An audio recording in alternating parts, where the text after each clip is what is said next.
Yeah, tough one. Tough to come up here and talk about it afterwards, but we've got a big game on Wednesday, and so it's just time to respond. Hey, Ryan. When you came off, was it related at all to your foot? I got a bad tackle in the first half, but no, I feel okay. Yeah. Um, I guess, as Steve was saying, he doesn't think anyone played well tonight. That was just poor individual performances all Yeah. around. What do you think happened? Yeah, it's hard to put your finger on something like that. Maybe you make a mistake once or twice early, and then you're just always trying to play catch up.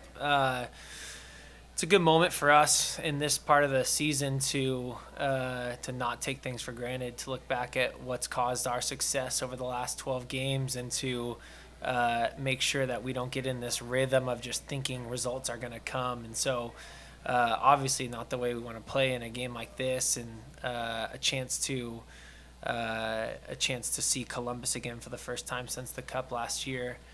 But I think it's the right time in the season for us to understand and realize that games in this league are not easy. And although we've been on a good streak, it doesn't just come easy. And so a big game again for us on Wednesday to respond and show that we know how to play at the highest level. We know how to respond when things aren't going well, or when we have a result like this where things didn't go well for a game. And so I think you'll see a good turnaround from the guys. And over the course of this unbeaten streak, while the offense has been great, it's really been the defense that LAFC has seemed to hang their hat on. A game like tonight, and you being one of the players on the back line, Yeah. your feelings, your thoughts on how the defense really kind of didn't show up tonight more than anything else. Yeah, I think it's the same in every phase of the game. Defensively, it's a team effort. Offensively, it's a team effort. It's so hard when we aren't keeping the ball in possession, when we aren't dictating the pace of the game, especially at home. I think we need to grow in the next stage of learning to weather the storm and be okay with that. And I think there's an antsiness in us, especially at home, when things aren't going the right way, where we start getting stretched or we start losing our discipline a little bit because we're just trying to chase the game. I think you saw that tonight. A lot of individual guys making runs one at a time rather than the collective going together. And so it just happens. I've been in this league for so long. It's never a good feeling to lose, ever. It's never a good feeling to lose like this at home. But I've been in the league too long to know it really depends on how we respond from this. And this result can just mean so little.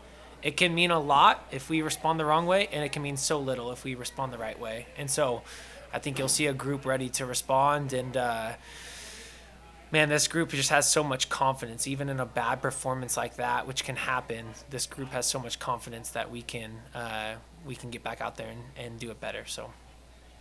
Ryan, just to piggyback off your comment about this being the time after the first time since you've played Columbus in the final. 8 out of the 11 starters that took the pitch today started in that Cup final. How would you assess this Columbus team versus the team last year? Yeah, really good team, well coached, a team that we don't get to see very often and haven't seen very often historically. And so this kind of East-West matchup is always a good test for us to play against a team that we have to kind of learn on the fly. And so we know them from last year, but really that was the first time we'd seen them for a long time. So really good team, good individual players, coached really well. A lot of individual talent, big time players like Cucho, that's just one of the best players in the league.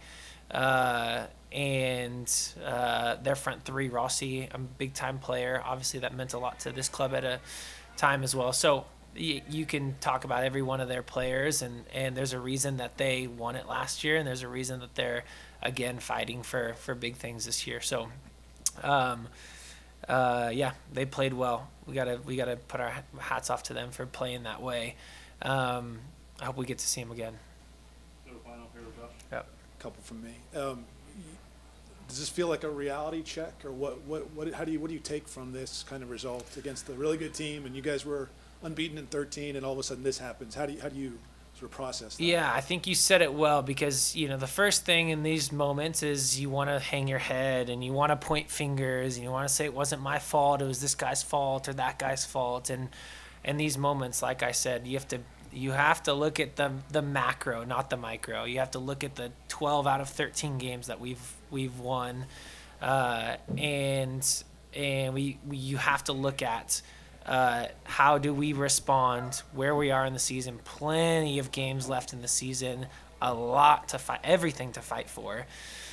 And what's crazy in football is you lose 1-0, you lose 5-4, or you lose 5-1, it's 0 points, And so we can let this be something that becomes frustrating or becomes all these things, or we can let it be something that fuels us into going and fighting for trophies. So I have no doubt the way that we're going to respond. And instead of getting into this like, oh my gosh, we lost at home. I mean, we're undefeated at home until tonight. There's so many positives about the way that we're playing football right now. And to show up and have an off night, although it's not acceptable, it needs to be this mindset of push it aside, respond well. You obviously don't have to sleep on this loss for months, right? That's what happened with the MLS Cup. You talked about that match sort of getting nightmares, and you thought about that. Is that even something that could be a result of this match? Could you sort of sit in that, or because you have a game on Wednesday and you have Leagues Cup coming up, you just let this go? How different is this? Yeah.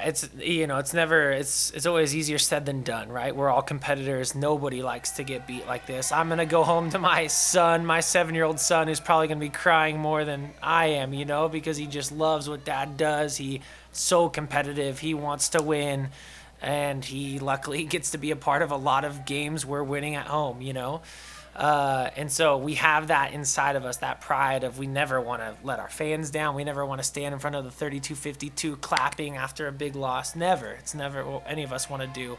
But again, that is the sport. Just as much as we can put those beatings on teams, we are susceptible to that. Luckily enough, since I've been here, this doesn't happen often, and we need to keep it that way. And just wondering about positives, and one of the positives I suppose is the two teams even with you both lost in games where it was pretty one-sided as well. Yeah. That's a really good point. A point that I made earlier today. I think Galaxy lost 2-0, And it could have been much worse. and it could have been worse. 2-0, they get 0 points. 5-1, we get 0 points. A loss is a loss in this league. It doesn't matter what it looks like unless you let it become something that drags you down into further results and further games. So we're not going to let that happen.